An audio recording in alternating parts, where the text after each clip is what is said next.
আপনারা সবাই কেমন আছেন? আলহামদুলিল্লাহ। পদ্মা সেতু পার হওয়ার আগ পর্যন্ত ভালোই ছিলাম। শরীরের মনের আলোচনার যে এনার্জি আমি জমা করেছিলাম তার 3 ভাগের 2 ভাগ অলরেডি শেষ। এটা হলো আপনাদের যোগাযোগ ব্যবস্থার কারণে। যদি আগে জানতাম যে রাস্তা এমন, তাহলে বলতাম যে একটা হেলিকপ্টার পাঠান। তো আমি আসছিলাম আর ভাবছিলাম, আমরা গল্প করছিলাম আর কি, যে এই এলাকার এমপি কে ছিল, পলাতক এমপি। তো হ্যাঁ, তো সে আমার ছোট ভাই আমাকে বলছে যে ভাইয়া সে তো back to back 2 bar MP ছিল নাকি 3 বার। আমরা উত্তরবঙ্গ সফর করেছি, একদম কুড়িগ্রাম, নীলফামারী, লালমনিরহাট, এগুলো তো যে মঙ্গা কবলিত এলাকা বলে, আপনারা জানেন কিনা। তো ওই এলাকাগুলোতেও রাস্তাঘাটের অবস্থা এর চেয়েও ভালো। মানে বিভিন্ন এলাকার তৎকালীন যারা তাগুতি শাসক ছিল আর কি, এক কথায় তাগুতি শাসক, তারা কেউ কেউ খেয়েছে, লুটে পুটে খেয়েছে, কিন্তু একটু ইনসাফের সাথে খেয়েছে। কিন্তু আপনাদের এলাকার অবস্থা দেখে মনে হলো যে এখানে খাওয়ার মধ্যে ইনসাফ ছিল না।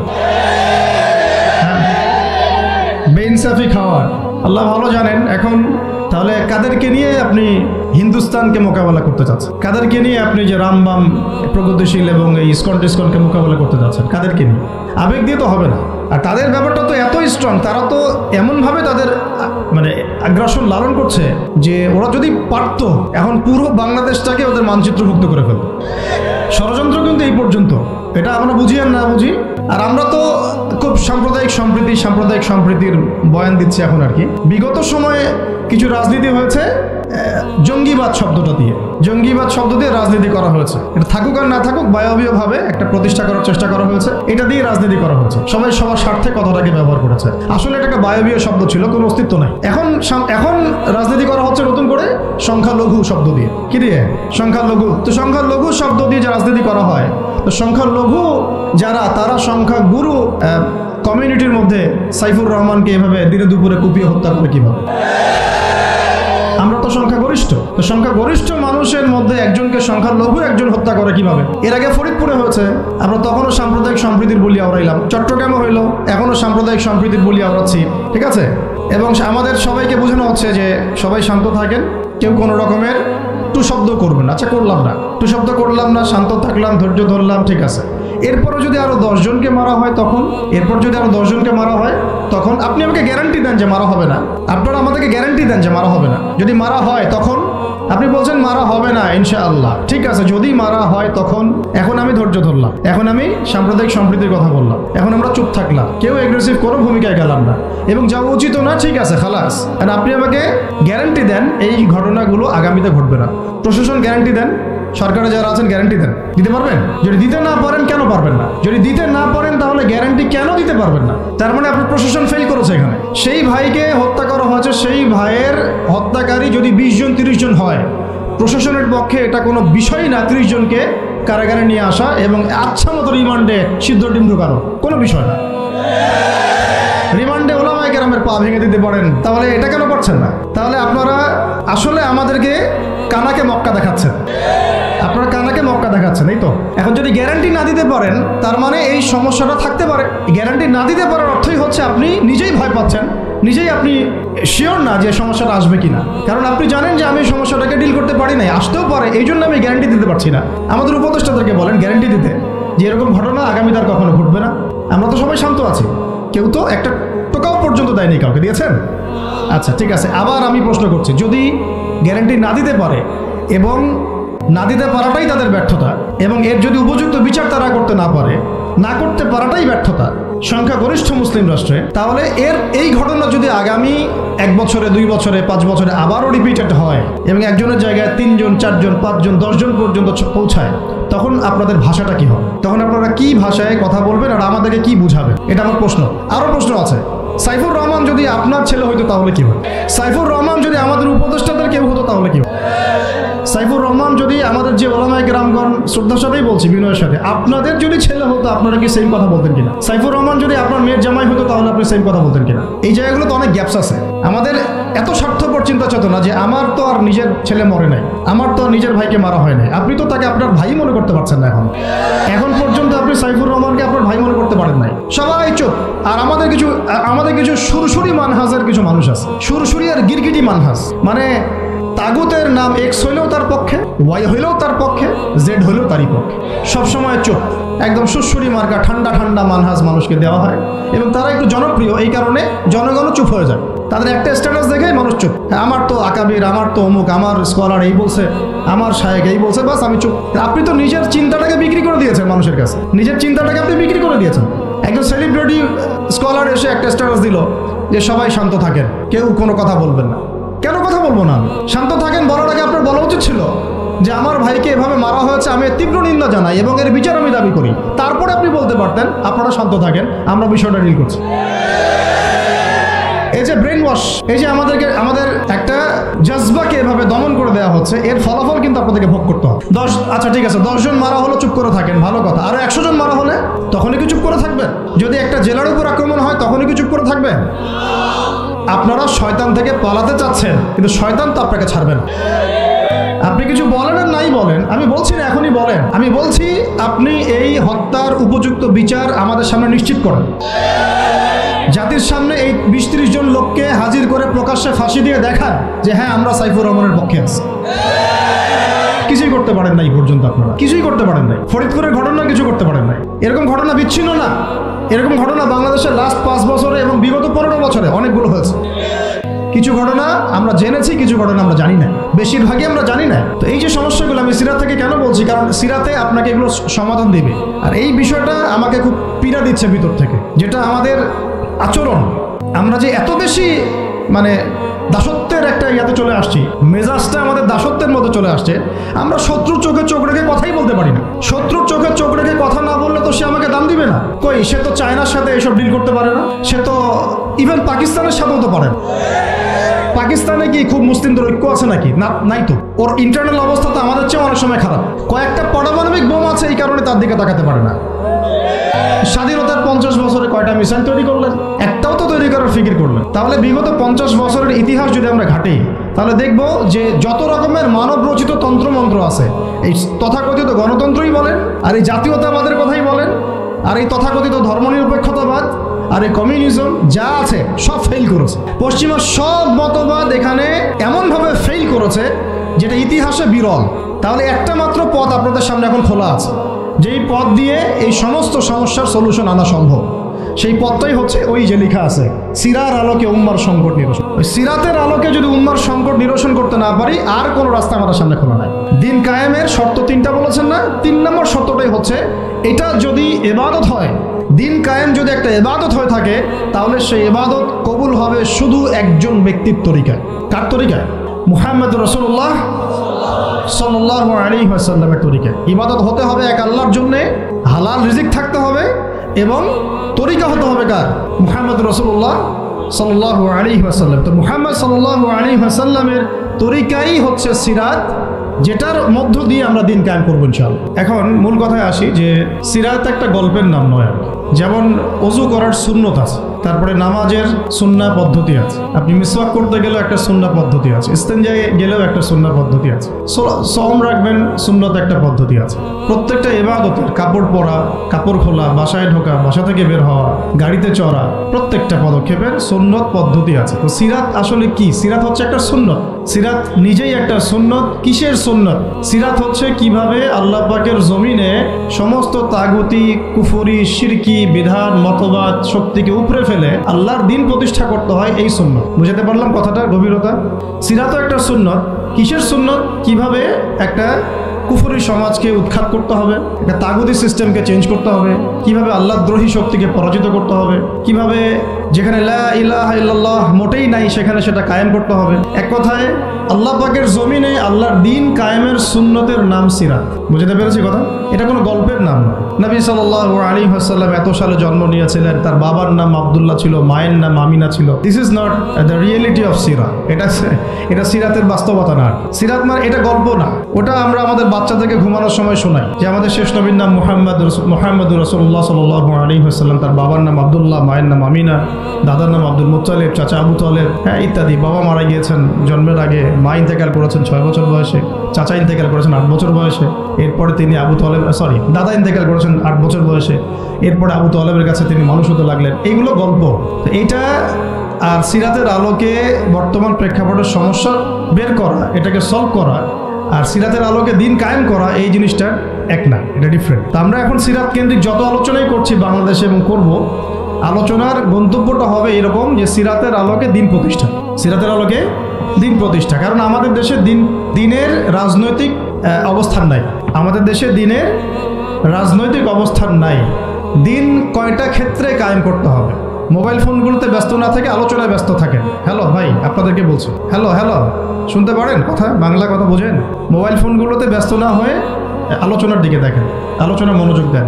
দিন সিরাতের আলোকে কায়েম করতে হলে কয়টা ক্ষেত্রে কায়েম করতে হবে সেটা আগে জেনে নেই।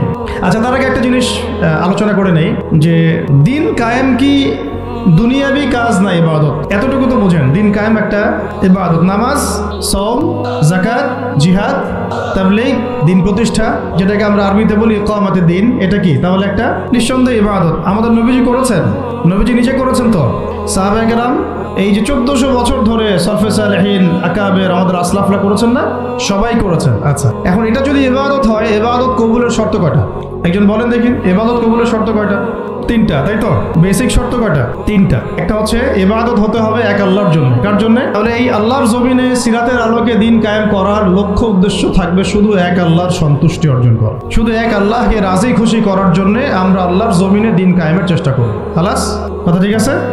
আচ্ছা, যদি এখানে উদ্দেশ্য থাকে না আমি আমার পদের জন্য চাচ্ছি, না আমি নেতৃত্বের জন্য চাচ্ছি, না আমি কোনো একটা ফেরকার আমির হওয়ার জন্য চাচ্ছি, অথবা আমি কোনো রাজনৈতিক পদের জন্য চাচ্ছি, তখন এবাদতটা এবাদত বলে গণ্য হবে না, বা এবাদতটার নেকির জায়গায় গুনাহ হতে পারে, নেকির জায়গায় গুনাহ হতে পারে, কারণ সেটা আল্লাহ পাকের সন্তুষ্টির জন্য ছিল না। মানুষ আমাকে পপুলার মনে করে তাই আমি একটু গলা ফাটায় কথা বললাম, বিষয়টা এরকম না। কথা এখান থেকে আসবে না, কথা এখান থেকে আসবে, কথা এখান থেকে আসবে না, কথা আসবে কোত্থেকে? এখান থেকে।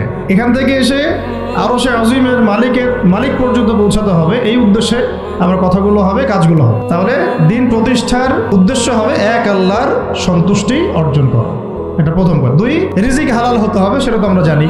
রিজিক কি হতে হবে? হালাল হতে হবে, যেটা আমাদের 90%-এরই কম বেশি হারাম। কম বেশি কি? 90%-এরই হারাম। দাড়ি টুপি পাগড়ি জুব্বা পরে আমরা যারা চলাফেরা করি, আমাদেরও বহু মানুষের রিজিক হারাম। অনেকেই সুদি কারবার করি, সুদি লেনদেন করি, অনেকেই মাপে কম দেই, অনেকে আবার আল্লাহর রাস্তায় সময় দিচ্ছি, বোনের সম্পত্তি দিই না। অনেকে দেখা যায় মাল সিন্ডিকেট করি। দাড়িওয়ালা লোক ফার্ম ঘাটে বসে ব্যবসা করছে, মাপে কম দিচ্ছে। দাড়িওয়ালা লোক যাত্রাবাড়িতে তার একটা গোডাউন আছে, সেখানে সে পণ্য মজুত করছে, সিন্ডিকেট করে দাম বাড়াচ্ছে। রিজিকটা কি হালাল হলো না হারাম হলো? তো রিজিক হালাল হওয়াটা এত কঠিন শর্ত, যেটা এই যুগে আসলে উতরে ওঠা খুব কঠিন। এই কারণে বহু কিছু হচ্ছে, আবেগ অনেক কিছু হচ্ছে, বড় বড় অনেক লেকচার আমরা দিচ্ছি ঠিকই, বাস্তবতা আসছে না, বাস্তবতা আসছে না। বাস্তবতা হচ্ছে এমন যে আমাদের একজন উপদেষ্টা সাহেব বসে আছেন, তার সামনে দাঁড়িয়ে আলোচনা যিনি করছেন, বক্তব্য যিনি দিচ্ছেন, উচিত ছিল তাকে বসিয়ে মাইক্রোফোন দেয়া আর তার দাঁড়িয়ে আলোচনা শোনা। উচিত ছিল সেই ওস্তাদকে মাইক্রোফোন দিয়ে বসতে বলা, এবং তার উচিত ছিল দাঁড়িয়ে থেকে তার কথা শোনা। বাস্তবতা হচ্ছে যে আমরা সোশ্যাল, রাজনৈতিক, অর্থনৈতিক বিভিন্ন জায়গায় এখন পর্যন্ত ওই শক্তি অর্জন করতে পারি নাই যে শক্তি ওমর রাদিয়াল্লাহু আনহুর সময় আমাদের ছিল। এটা তো বাস্তবতা। কিন্তু মাঠে ময়দানে আমাদের কথা হচ্ছে মাশাআল্লাহ, অনেক বড় বড় কথা আমরা বলছি, অনেক সময় শোডাউন করে জনবল দিয়ে বা স্লোগান দিয়ে মনে করছি যে আমরা অনেক কিছু করে ফেলেছি, কিন্তু বাস্তবতাটা এমন না। বাস্তবতা অনেক অনেক অনেক বেশি খারাপ, যেটা আমরা চাই এই খারাপ অবস্থাটা দূর হোক, এই জন্যে আলোচনাগুলো আসা উচিত। বাস্তবতা হচ্ছে আবেগ দিয়ে দিন প্রতিষ্ঠা হবে না। আবেগের দরকার আছে, তবে আবেগের উপরে বিবেককে স্থান দিতে হবে এবং খুব ডিপ্লোম্যাটিক হতে হবে, বাস্তবতা বুঝতে হবে, প্রজ্ঞা হিকমার সাথে আমাদেরকে আগাতে হবে। অনেক সময় মনে হচ্ছে আমাদের সংখ্যা অনেক, কোটি কোটি, 12 কোটি 14 কোটি। আসল যুদ্ধক্ষেত্রেই দেখা যাবে আসলে আমাদের সংখ্যা আসলেই কত। ঠিক আছে, তো মূল জায়গায় আসি। আবার আমি একটু ভিতরে চলে যাচ্ছি যে আমরা যদি একটা কাজকে ইবাদত মনে করি, সেই কাজটা ইবাদত হিসেবে গণ্য হওয়ার জন্যও 3টা শর্ত আমাকে পূরণ করতে হচ্ছে। আল্লাহ পাকের সন্তুষ্টির জন্য। 2 হচ্ছে সেই কাজটা করতে গিয়ে, আমার ইবাদত করতে গিয়ে আমার রিজিকটা অবশ্যই হালাল হতে হবে। এই দুটোতেই আমরা আটকে গেছি। কিন্তু কারাগারে আমাদের ওলামায়ে কেরামগণ বসেছিলেন, তারা আলোচনা করছিলেন যে আমরা সবাই এক সেলে বসে আছি, আসলে কি সমস্যা? সবাই সমস্যা নিয়ে মুজাকারা করছে না, সমস্যাটা কি হলো? তো নাম বলতে চাচ্ছি না, আমাদের অনেক শ্রদ্ধেয় ওলামায়ে কেরাম তাদের অনেকেই বলেছিলেন যে মনে হয় ইখলাস ঠিক নাই, মনে হয় ইখলাস ঠিক নাই। হ্যাঁ, যদি ইখলাস ঠিক না থাকে কাজে বরকত আসবে। ইখলাস কি? শুধু আল্লাহর জন্য করব, যাই করি শুধু আল্লাহর জন্য করব, মানুষকে দেখানোর জন্য না, জনপ্রিয়তা পাওয়ার জন্য না, মানুষের বাহবার জন্য না। এমনকি আমি যদি চাই বাংলাদেশের শরিয়া আইন কায়েম হোক, সেটা চাবো আল্লাহর জন্য, আমি ক্ষমতায় গিয়ে কায়েম করবো এই জন্য না। আল্লাহ পাক XYZ যে কাউকে দিয়ে করাইতে পারে, সেটা আমি হইতে পারি, আপনি হইতে পারেন, যে কেউ হতে পারে। আমি চাচ্ছি শরিয়া আইন বাস্তবায়িত হোক। যদি আমি এভাবে চিন্তা করি যে না আমাকে যেতে হবেই, আমি সেই কাজ করব, আমারই ক্ষমতা দরকার, তাহলে এটা হবে দুনিয়ার জন্য কাজ করা, আমি আমার ক্ষমতার জন্য করছি। তো মূল বিষয়টা হচ্ছে সাহাবায়ে কেরাম রাদিয়াল্লাহু আনহুম আজমাইন তারা নিজেরা দায়িত্ব এড়িয়ে যেতেন, মানুষ জোর করে তাদেরকে দায়িত্ব দিতেন। এর ফলে কাজে বরকত হতো, এখলাস ঠিক থাকতো, তারা দিনের বেলা ঘোড়সাওয়ার থাকতেন, রাতের বেলা দরবেশ থাকতেন। এই জন্যই দেখা যায় যে উমর রাদিয়াল্লাহু আনহুর খেলাফতের সময় একটা বকরির বাচ্চাও না খেয়ে মারা যায় নাই। সুবহান। আর একটু আগে তো আপনাদেরকে একটা এক্সাম্পল দিলাম যে আপনাদের 3 বারের রাস্তাঘাটের কি অবস্থা। তাহলে 50 বছর, স্বাধীনতার 50 বছর ধরে যারা পুরো বাংলাদেশের রাস্তাই ঠিক করতে পারে নাই, তারা কত বড় দুর্নীতিবাজ চিন্তা করে নাই। 50 বছর ধরে একটা দেশকে রাডারবিহীন থাকতে হচ্ছে, স্যাটেলাইটবিহীন থাকতে হচ্ছে, পারমাণবিক কোনো অস্ত্র নাই, নিউক্লিয়ার কোনো মিসাইলস নাই, কোনো জিওপলিটিক্যাল বড় বড় রাষ্ট্রের সাথে অ্যালায়েন্স নাই। পক্ষান্তরে উল্টা কুফার, তাগুত, মুশরিকদের দাসত্বে আমাদেরকে নিয়ে গেছে। তাহলে 50 বছরের খেয়ানতের লিস্ট করলে মানে এক আসমান থেকে দ্বিতীয় আসমান পর্যন্ত হবে লিস্টটা। এত খেয়ানত 50-60 বছর হয়ে গেছে। এখনো যে বিষয়গুলো নিয়ে আমাদের কথা বলতে হচ্ছে, এটাই হচ্ছে সবচেয়ে লজ্জা। এই বিগত স্বাধীনতার 50 বছরে আমাদের এমন একটা জেনারেশন রেডিমেড পাওয়া উচিত ছিল, যাদের ঘরে ঘরে আলেম, ঘরে ঘরে হাফেজ। এখন ঘরে ঘরে খুঁজলেও, বোম মারলেও আলেম বের হয় না, ঘরে ঘরে খুঁজে ছান মারলে একটা করে হাফেজ বের হয় না, আলেম বের হয় না। ঘরে ঘরে ছান মারলে যে কোনো একটা টিকটকার ঠিকই বের হয়। এই বাস্তবতা আর আমাদের স্বপ্নের মধ্যে আসমান জমি পার্থক্য আছে। এগুলো হাসির কোনো বিষয় না, এটা হচ্ছে বাস্তবতা। মানে পুরো প্রাইমারি স্কুল থেকে শুরু করে প্রাইমারি স্কুলের শিক্ষক, প্রাইমারি স্কুলের টিচার এবং স্টুডেন্ট, হাই স্কুলের টিচার, অনার্সের স্টুডেন্ট, অনার্সের টিচার, মাস্টার্সের স্টুডেন্ট, মাস্টার্সের টিচার, তারপরে যে BBA MBA, তারপরে যে আপনার প্রাইভেট ইউনিভার্সিটি ইত্যাদি ইত্যাদি, ইভেন BCS সেক্টর, শিক্ষা কমিশন, MP মন্ত্রী, পার্লামেন্ট, সবগুলোকে যদি একটা জায়গায় আপনি বসান, সবাইকে 15-16 কোটি মানুষকে একটা জায়গায় বসান, দেখবেন যে এদের 90% কোরআন তেলাওয়াতি করতে পারে।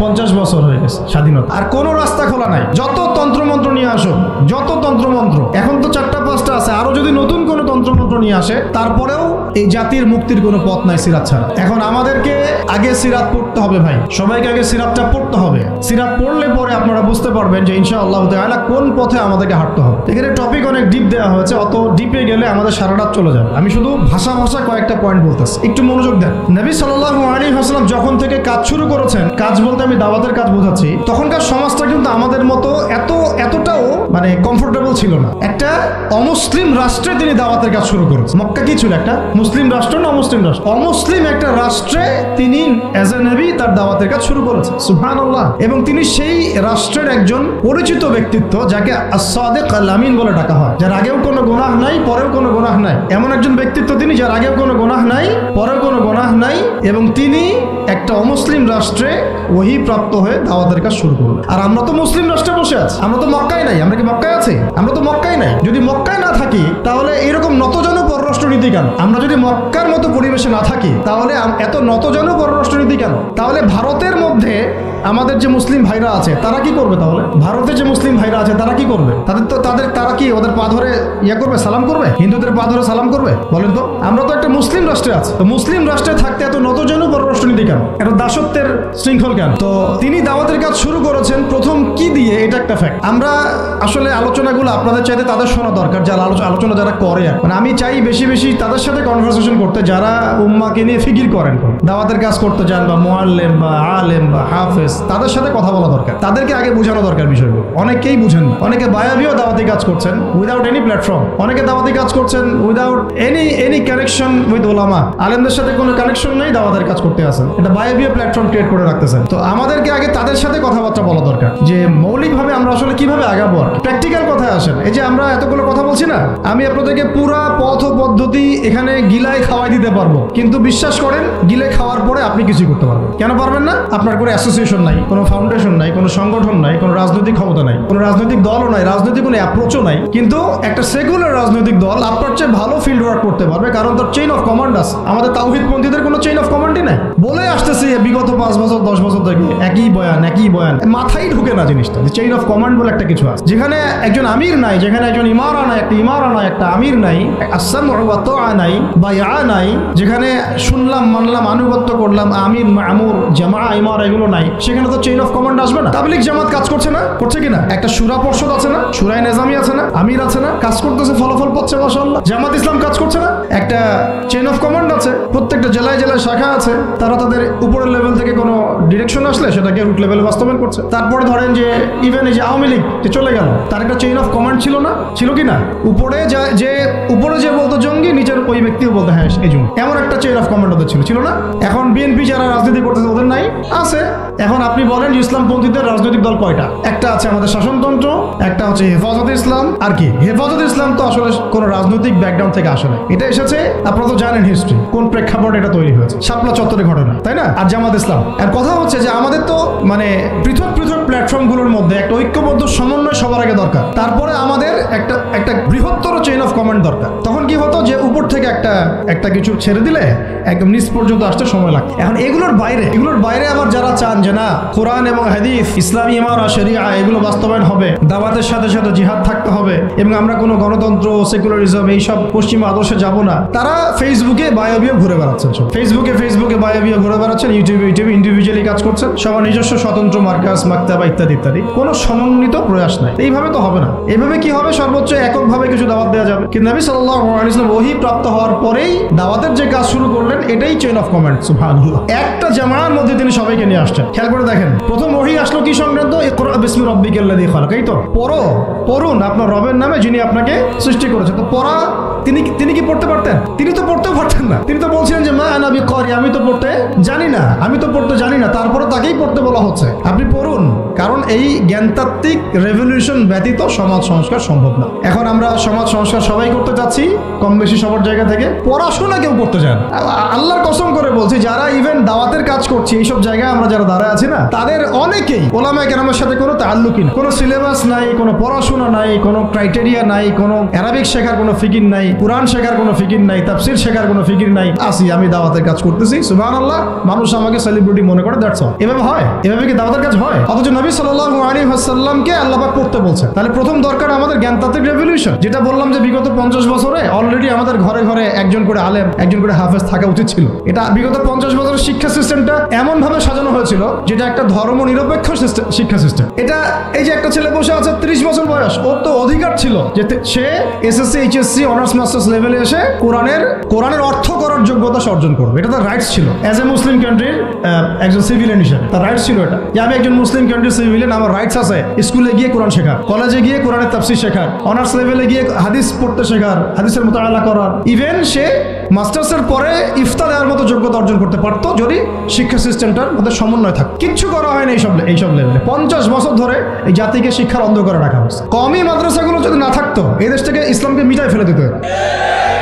এটা বাস্তবতা। আলিয়া মাদ্রাসার একটা চমৎকার সিলেবাস ছিল, কিন্তু আস্তে আস্তে ওইটাকে এমনভাবে বিকৃত করছিল, এটাকে এমনভাবে দলীয়করণ করেছিল যে ওখান থেকে, আরে ওয়াল্লাহি আমি বলছি, আল্লাহর কসম করে বলছি, আমি নিজেও ভাইবা নিয়েছি অনেকে, 3টা সেন্টেন্স দিলে 3টা সেন্টেন্সের পার্থক্য করতে পারছে না। বিশ্বাস করবেন কি সেন্টেন্স? একটি কিতাব, এটি একটি কিতাব, এই কিতাবটি, 3টা সেন্টেন্স আরবি করতে দিয়েছি, গত পরশুদিন করতে পারে নাই, কামিল পাস। একটি কিতাব, এই কিতাবটি, আর এটি একটি কিতাব, 3টা সেন্টেন্সের পার্থক্য করতে দিয়েছে। কিচ্ছু না, এটা মাদানী নেসাবের প্রথম বছরের পড়া। তাহলে সিগা ধরছি, গর্দান বলতে পারতেছেন, এবারও দিতে দিলে এবারও দিতে পারছেন। এটা পারবে না তো জেনারেল মানুষের। আপনারা তো ইসলামিক লাইনে পড়েছেন, আপনারা পারবেন না কেন পারবেন না? তাহলে কি পড়াশোনা করবেন? ওখানে তো 10 বছর সময় ঢেলে দিয়েছে। একজনকে জিজ্ঞাসা করলাম যে যে কোনো একটা আয়াত শোনাচ্ছে, ওই যে সূরা হামিম শেষের একটা আয়াত বললো কি জানি, ওই যে ইন্নাল্লাযীনা ক্বালু রাব্বুনাল্লাহ সুম্মা ইসতাকামু তাতানাজ্জালু আলাইহিল মালায়েকা, এই যে আয়াতটা আছে না, আল্লা তাখাফু ওয়া লা তাহজানু। ঠিক আছে ভাই, এখন অর্থটা বলেন। অর্থ বলতে পারেন। তাতানাজ্জালুর গর্দান দেন, মাসদার বলেন, বলতে পারে না। আলিয়া মাদ্রাসা থেকে পড়াশোনা করেছেন, দাখিল আলিম, ফাজিল বলতে পারেন। এটা আপনারাও জানেন, ওলামায়ে কেরাম যারা বসে আছেন, যে অবস্থা কি। শুধু কওমি মাদ্রাসাগুলোর এই মেহনতগুলো যদি না থাকতো, তাহলে অরিজিনাল ইসলামকে তারা মিটাই ফেলে দিত বাংলাদেশ। টিকে আছে এখন, কিন্তু আমি ওইদিকে যাচ্ছি না, ওইটা অন্য আলোচনা। এটা আমাদের ভিতরের কথা হচ্ছে, একজন জেনারেল শিক্ষিত ছেলে, যে এদেশের মুসলিম নাগরিক, তার রাইটস আছে প্রাইমারি স্কুলে সে কোরআন তেলাওয়াত করা শিখতে পারে নাই। কেন পারে নাই? পিতা মাতাও তো মাশাআল্লাহ সুবহানাল্লাহ সেই কোয়ালিটি। ছেলে 10 বছরে কিছু শিখুক না শিখুক, বাংলা, ইংরেজি, অঙ্ক তাকে শিখতে হবে। কোরআন হাদিস এগুলো তো কোনো বিষয়, এগুলো কোনো বিষয় হলো? আপনাদের কাছে আল্লাহর কসম এগুলো দামি নাই। ওই একদিন দুই দিন ওয়াজ মাহফিলে আইসা আবেগ দেখান। কোরআন হাদিসের প্রতি যদি মহব্বত থাকতো ছেলেকে তো আলেম বানাইতেন না, ছেলেকে তো আপনি একজন হাফেজ বানাইতেন কমপক্ষে। আপনি তো ছেলেকে এমন ভাবে করে তুলেছেন আপনার জানাজাই পড়তে পারবে না। সেদিন আমরা টাঙ্গাইলে একজনের জানাজা পড়তে গেছি, এক পরিচিত ভাইয়ের আম্মা মারা গিয়েছেন। তো ওই দিন গিয়ে একটা আক্কেল হলো, শিক্ষা হলো যে যদি আপনি ছেলে মেয়েকে যদি আলেম না বানিয়ে যান, ছেলেকে যদি আলেম না বানিয়ে যান, সঠিক জানাজাটাও মনে হয় ভাগ্যে জুটবে না। হ্যাঁ, একটা মুনাসিব জানাজাও ভাগ্যে জুটবে না। তো আমাদের এই স্কুল কলেজ পড়ুয়া ছেলে মেয়েদের রাইটস ছিল এগুলো শেখা, শিখতে পারে নাই। অনার্সে পড়ে তার বয়স কত? 20 থেকে 25 বছর। 25 বছরে সে 25টা সূরা জানে না, 25টা সূরার নামই জানে না। 25টা সূরার নাম বলতে পারে। কোরআন বিধান কায়েম করতে আসছেন আপনি, সুবহানাল্লাহ। 25টা হাদিস বলতে পারেন না, 25 জন নবীর নামও বলতে পারে না। ইভেন আমাদের নবী সাল্লাল্লাহু আলাইহি ওয়াসাল্লামের সিরাতের জীবনীটা পাতলা কিতাবটাও সে কখনো জীবনে পড়ে দেয়। এই অবস্থা মাস্টার্সে বিসিএস সব জায়গায় একই চলছে। বিসিএস এর যে ভাইবা হয় সেখানে কি ইসলাম ধরা হয়? বিসিএস এর ভাইবা যখন হয় তখন তাকে কোরআন তেলাওয়াত জিজ্ঞাসা করা হয়। তাহলে আপনি কোরআন তেলাওয়াত করতে পারেন না, রাষ্ট্র চালাবেন কিভাবে? কোরআনের সাথে কোনো তাল্লুক নাই। তার মানে আপনাদের কনসেপ্ট হচ্ছে রাষ্ট্র আলাদা, কোরআন আলাদা। মানে রাষ্ট্র চালাতে কোরআন লাগে না, আপনার কনসেপ্ট এটাই। হ্যাঁ, না হলে তো কোরআন আপনি আনতেন, সিলেবাসে তাফসীর আনতেন, হাদিস আনতেন, সিরাত আনতেন। আপনার কনসেপ্ট হচ্ছে রাষ্ট্র আলাদা, কোরআন আলাদা, হাদিস আলাদা, এগুলো পড়াশোনা আলাদা, ব্যাংকিং সিস্টেম, ইকোনমিক্স আলাদা, ইসলাম আলাদা, তাই না? রাজনীতি আলাদা, ইসলাম আলাদা, তারপরে সংস্কৃতি আলাদা, ইসলাম আলাদা, শিক্ষানীতি আলাদা, ইসলাম আলাদা। এই কনসেপ্ট হচ্ছে এদেশের 90% মানুষের কনসেপ্ট। এরা সবাই শিরকের মধ্যে আছে, আল্লাহর কসম করে বলুন, সবাই শিরকের মধ্যে আছে। এরা সবাই ধর্মনিরপেক্ষ, সেকুলার। বাদ দিয়ে আমরা যারা দাড়ি টুপিওয়ালা কিছু মানুষ আছি, আমরা একটু মৌলবাদী চিন্তা করি আর কি। আমরা চিন্তা করি যে ইসলাম ব্যক্তিগত জীবনেও থাকবে, সংস্কৃতির মধ্যেও থাকবে, শিক্ষানীতিতেও থাকতে হবে, অর্থনীতিতেও থাকতে হবে, ইভেন রাজনীতির মধ্যেও থাকতে হবে। এই কনসেপ্টে না আসলে এখনো মুসলমান হনই নাই। এই কনসেপ্টে না আসা মানে এখন পর্যন্ত কালিমা লা ইলাহা ইল্লাল্লাহ এটা বুঝেনি নাই, আপনি মুখে পড়েছেন, দ্যাটস অল। এই কারণেই তো লা ইলাহা ইল্লাল্লাহ পড়ার পরেও মোদির পা চাটান বসে বসে। এই কারণেই, কারণ ওই লা ইলাহা ইল্লাল্লাহ তো আপনাকে ওটা শিখাই নাই যে আপনি এক আল্লাহর সার্বভৌমত্বের স্বীকৃতি দেন নাই। এই হলো সমস্যাগুলো। তো সমস্যার গোড়ায় অনেক কথা আছে। এখন নবী সাল্লাল্লাহু আলাইহি ওয়াসাল্লাম কিন্তু দাওয়াতের কাজটা এই যে সিরাতের আলোকে যেটা বলছেন সমাজ সংস্কার এবং দিন প্রতিষ্ঠা এবং সমকালীন সব সংকট দূর করা, এটা শুরু করতে হবে জ্ঞানতাত্ত্বিক রেভলিউশন থেকে। পড়াশোনা করা শুরু করে দেন, আদারওয়াইজ আপনাদের সামনে ধ্বংস ছাড়া কিচ্ছু বাকি। কি পড়াশোনা করবেন?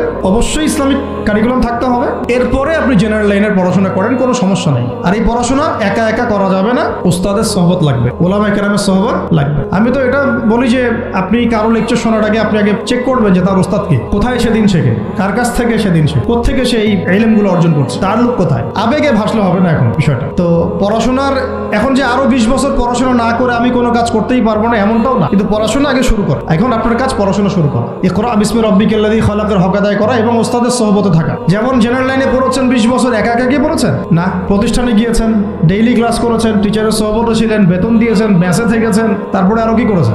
বাবার জমি বিক্রি করে দিয়েছেন, বাবা মায়ের জমি বিক্রি করে। সেম অন্তত পক্ষে এতটুকু যতটুকু আপনি জেনারেল লাইনের জন্য করেছেন, জেনারেল লাইনে যদি যতটুকু করেছেন, ত্যাগ, শ্রম, মেধা খরচ, কষ্ট স্বীকার করা, এর যদি অর্ধেকও যদি দিন শিক্ষার জন্য করতে না পারেন, আপনি নিজেও মুনাফিক, আমরা নিজেরাও মুনাফিক। তো বেশক আমাদের মধ্যে নেফাকি আছে। সুবহানাল্লাহ, আপনি একটা ডিগ্রির জন্য একেবারে 20 বছর ঢালতে পারেন, 20 কোটি টাকা ঢালতে পারেন, বাপের জমি বিক্রি করতে পারেন, মেসে থাকতে পারেন, ঢাকা বিশ্ববিদ্যালয়ের সেই লাইফ লিড করতে পারেন, এক বিছানায় 2 জন থাকি, ফ্লোরের মধ্যে ফ্লোরিং করে থাকা, হাজার হাজার লাখ লাখ টাকা খরচ করা, কষ্ট করে সকালে ওঠা, রাত জাগা, পড়া, পরীক্ষা দেওয়া, অ্যাসাইনমেন্ট, কত কি। আমি তো জানি এগুলো, আপনারা তো অনেকে না জানেন, আমি তো জানি, আমরা তো ইউনিভার্সিটিতে পড়ছি। এই পরিশ্রমগুলো আপনি করছেন অনলি ফর একটা সার্টিফিকেট আর একটা চাকরির জন্য, আর এর 10% কেন 5% আপনি করতে চান না দিনী শিক্ষার জন্য। তো আমি মুনাফিক না হলে এই পৃথিবীতে আর মুনাফিক কে আছে? তো এই মুনাফিকদেরকে দিয়ে আপনি দিন কায়েম করবেন না। শোনেন, আবেগ দিয়ে বিপ্লব হয়। আবেগ দিয়ে কি হয়? আবেগ দিয়ে বিপ্লব হতে পারে, আবেগ দিয়ে শরিয়া খিলাফা কায়েম হয় না।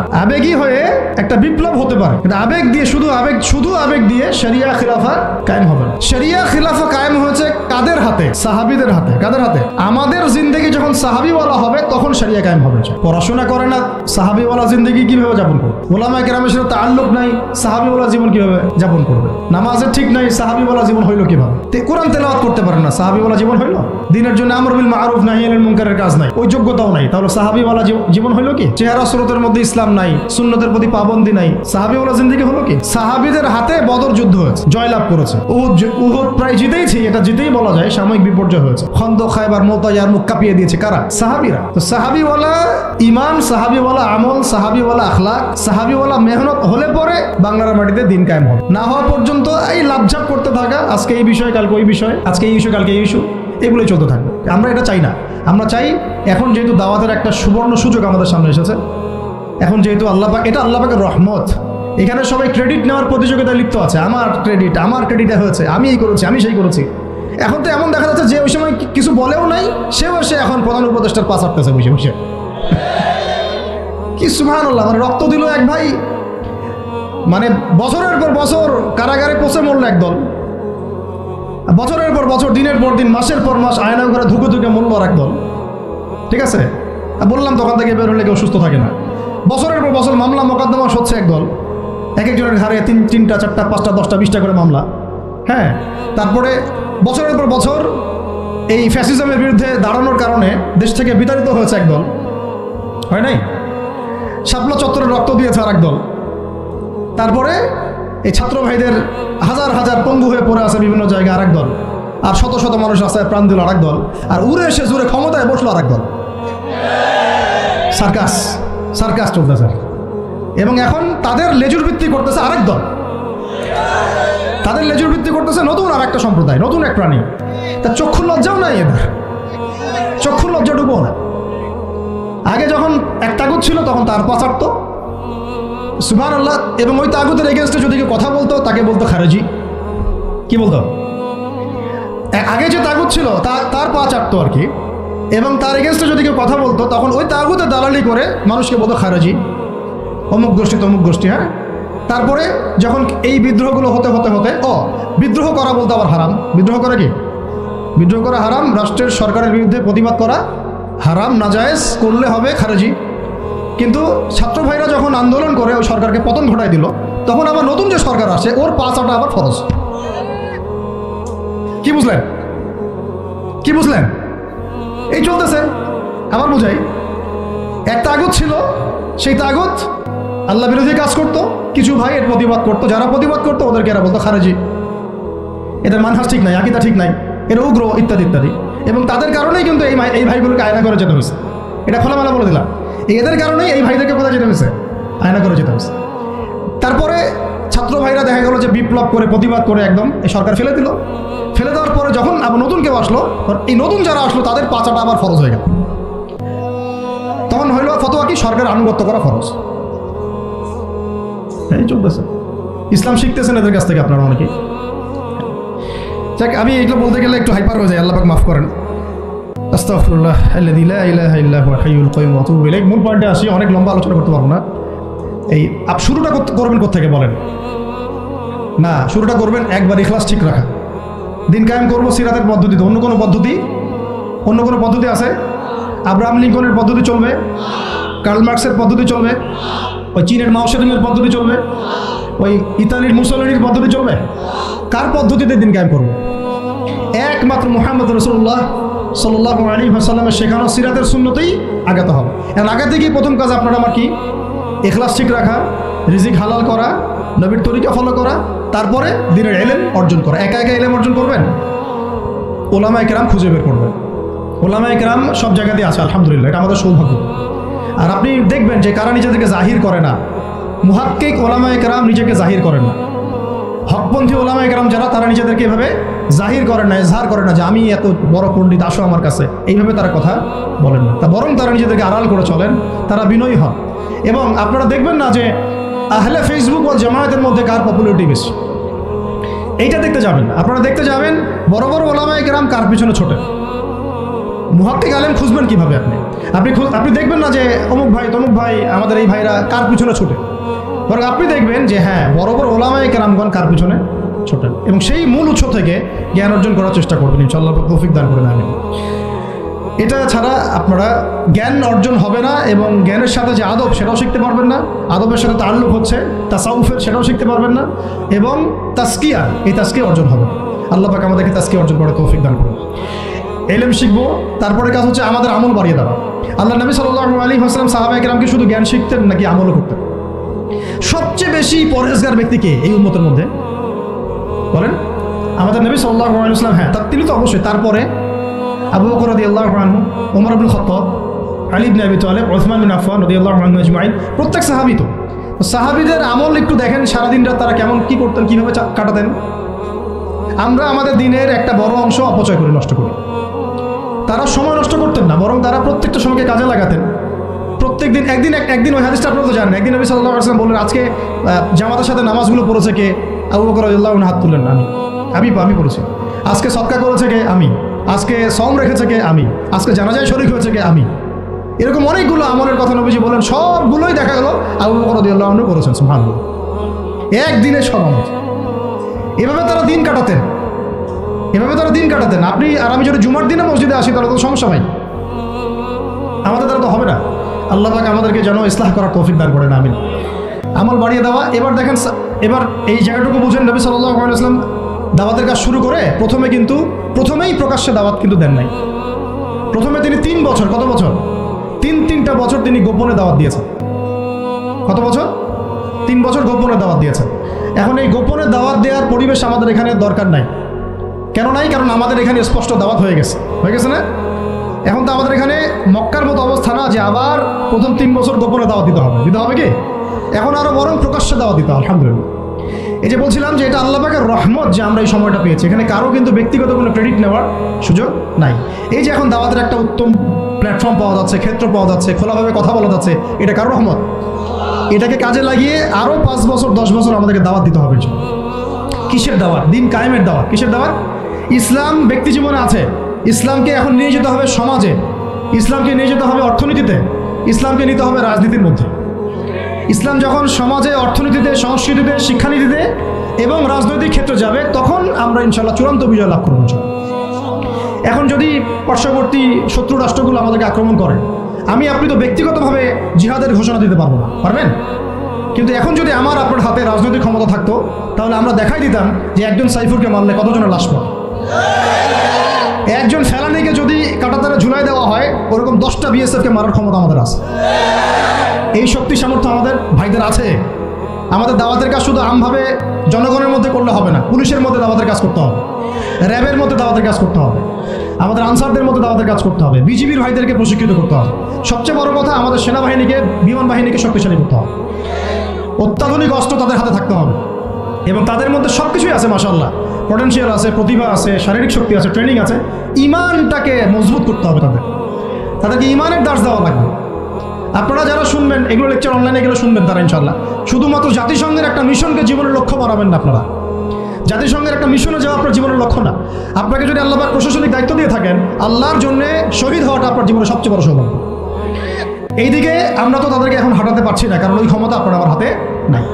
ইসলামকে ওই রাজনৈতিক জায়গায় নিতে হলে সিরাতের সুন্নতে আগাতে হবে। আল্লাহ পাক তৌফিক দান করুন। এবার প্রকাশ্যে দাওয়াত শুরু হলো 4 নম্বর বছর থেকে 10ম বছর পর্যন্ত। এই প্রকাশ্যে দাওয়াত যখন শুরু হয়েছে, তখনই ব্যাপক নির্যাতন শুরু হয়েছে, ব্যাপক নির্যাতন। এই অবস্থানটা আমরা পার করেছি বিগত সময়গুলোতে, এখনও পার করছি, তাই না? এই অবস্থাটা কিন্তু আমরা আগেও পার করেছি, এখনও পার করছি। যারাই প্রকাশ্যে পরিপূর্ণ ইসলামের কথা বলছেন বা বলেছেন, কোনো না কোনোভাবে তারা হ্যারাসমেন্টের শিকার হয়েছে, কোনো না কোনোভাবে, ফিজিক্যালি অথবা মেন্টালি অথবা রাজনৈতিকভাবে অথবা মামলা মোকদ্দমা অথবা গুম অথবা একেবারে ক্রসফায়ার অথবা দেশ ত্যাগ, কিছু না কিছু ওদের তাকদিরে নসিব হয়েছেই, তাই না? আর যারা সুর মিলিয়ে কথা বলেছে তারা পার পেয়ে গেছে। ওই যে বললাম আগেও তলাচাটা, এখনও তলাচাট। ওটা হচ্ছে মানে তেল মারা মানহাজ, আর কি তৈলাক্ত মানহাজ। যেই থাকুক, এক্স থাকলেও আমি তেল মারবো, ওয়াই থাকলেও তেল মারবো, জেড থাকলেও তেল মারবো। কারণ তেল মারা আমার জন্য ফরজ এবং তৈলাক্তদের আনুগত্য করা আমার জন্য ফরজ। ওদের বিরুদ্ধে কথা বললে আপনি আবার হয়ে যাবেন খারেজি। কিন্তু সার্জিসদেরকে আবার তারা কিন্তু খারেজি বলে নাই, এটা একটা ব্যাপার আছে। সার্জিস হাসনাতদেরকে কিন্তু তারা ওই সব ওলামা একরাম আবার কি বলে নাই, খারেজি বলে নাই। কিন্তু অস্ত্র হাতে নিয়ে ওরা কিন্তু পুলিশ পিটাইছে, কথা বুঝতে পারছেন? এই কাজটা যদি কোনো মাদ্রাসার ছেলে করতো, তাহলে আল্লাহর কসম করে বলতেছি পুরো দুনিয়াতে এরা রটাই দিত যে আমরা জঙ্গি। এই পয়েন্টটা ভালো করে বুঝেন। যদি এই আন্দোলনটা শুধুমাত্র দাড়ি টুপিওয়ালা মানুষরা করতো, তাহলে সারা মুসলিম বিশ্ব না, সারা দুনিয়াতে এর রটাইত মিডিয়া দিয়ে যে বাংলাদেশের মুসলমানরা উগ্র, জঙ্গি এবং সন্ত্রাসী। রটাইতো না? বেশাক রটাইতো। কিন্তু যখন গণতন্ত্রপন্থীরা গণতান্ত্রিক পদ্ধতিতে এই কাজটা করছে, তখন এটা জায়েজ হয়ে গেছে। একই জিনিস একদল গেল, একদল গিয়ে গুলি করা শুরু করলো মাজলুমদের উপরে। তারপরে মাজলুমরা আর থাকতে না পেরে অস্ত্র হাতে নিয়েই ফেললো। লাঠি সেটাও তো অস্ত্র নাকি? এবং তাদের একজন তো বলেছিল আমাদের পরবর্তী প্ল্যান ছিল যদি তারা স্কিপ না করতো আমরা সশস্ত্র অবস্থান নিতাম, বলেছে কিন্তু মিডিয়াতে একজন বলেছে না, বলেছে। যাই হোক, এদিকে যখন জালেম আক্রমণ করেছে তখন মাজলুম তো প্রতিবাদ করেছে, করে নাই? এই আক্রমণের প্রতিবাদের রাস্তায় কিন্তু বহু মানুষ মারা গেছে, জালেমদেরও মরেছে মাজলুমদেরও মরেছে। কেন পুলিশ ভাইদেরকে কি মারা হয় নাই? কারণ তারা জালেমের পক্ষ নিয়েছিল। সে কি অমুসলিম ছিল না মুসলিম? ও মুসলিম ছিল, কিন্তু কালিমা পড়া মুসলিম, তাই না? সেও কালিমা পড়া মুসলিম, জালেমের পক্ষ নিয়েছে। আর এদিকে আমাদের মাজলুম ভাই যাদের উপর গুলি চালানো হয়েছে। এখন মাজলুম ভাইরা শেষমেশ লাঠিসোঁটা হাতে নিতে বাধ্য হয়েছে। এবার কনফ্লিক্ট হলো, জালেমও মরলো কিছু, মাজলুম তো মারা গেছে। এখন এই কনফ্লিক্টে কিন্তু আমাদের ইসলামিক স্কলারশিপ অফ ইসলামের কিছু কিছু ব্যক্তি তারা কিন্তু এখানে মাজলুমদের কাউকে কিন্তু খারেজি বলে নাই, বলেছে? মাজলুমদের কাউকে কিন্তু তারা সন্ত্রাসী, জঙ্গি এসব শব্দ ইউজ করে নাই। কিন্তু এটা যদি দাড়ি টুপিওয়ালা কোনো মানুষ করতো তাহলে খবর ছিল। অতএব শুভঙ্করের ফাঁকিগুলো বোঝার চেষ্টা করুন। এইভাবে আমাদেরকে ধোকায় ফেলা হচ্ছে, এইভাবে পুরো জাতির তরুণ প্রজন্মের জিহাদি জাজবা ধ্বংস করে দেওয়া হচ্ছে। এইসব থিওরি, এইসব তত্ত্ব দিয়ে, এইসব ফতোয়াবাজি করে পুরা 16 কোটি মানুষের জিহাদি জাজবাটাকে নষ্ট করে দেওয়া হচ্ছে। অন্যায়ের প্রতিবাদ করলেই আপনাকে জঙ্গি বলে দেওয়া হবে, অন্যায়ের বিরুদ্ধে কথা বললেই আপনার উপরে এইসব চলে আসবে। অথচ গণতান্ত্রিক পদ্ধতিতে যখন তারা লড়াই করছে এটা তখন জায়েজ হয়ে যাচ্ছে। তখন 100টা মূল্যেও জায়েজ, 1000 মূল্যেও সুবহানাল্লাহ। আর এখানে সাইফুর রহমানকে মারা হয়েছে, 2-1 ভাই যদি একটু কড়া গলায় কথা বলে, বাকিরা বলছে এত গলা বড় করার দরকার নেই, আস্তে করে কথা বলুন। অপেক্ষা করেন, শয়তান থেকে পালাচ্ছেন তো, শয়তান তো আপনার থেকে পালাবে না, শয়তান আপনাকে ধরবে।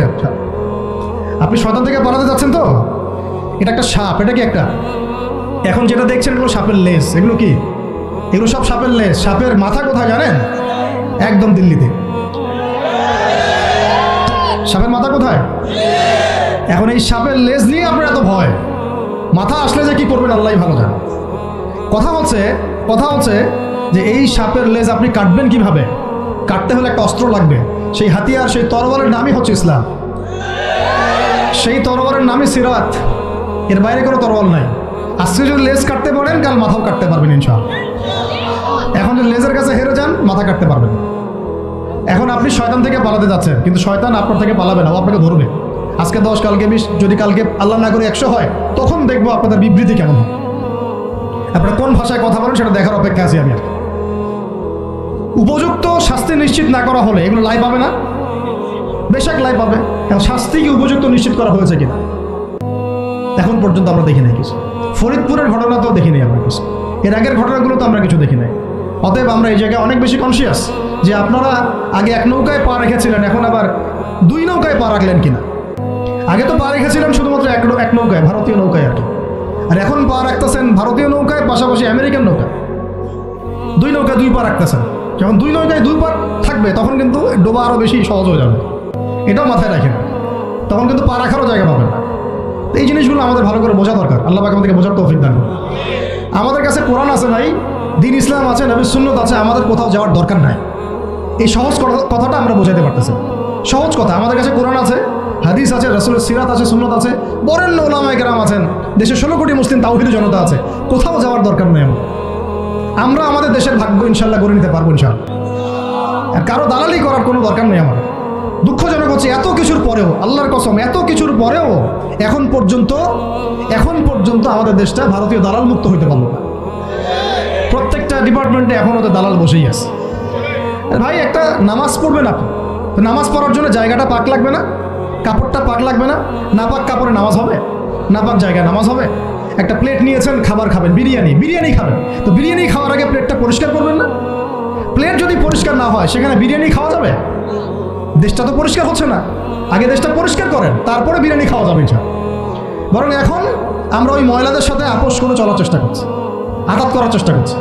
আবার কেউ তো নিজের গিরগিটি রং পাল্টায় ভিতরে ঢুকে গেছে, টের পাওয়া যাচ্ছে না।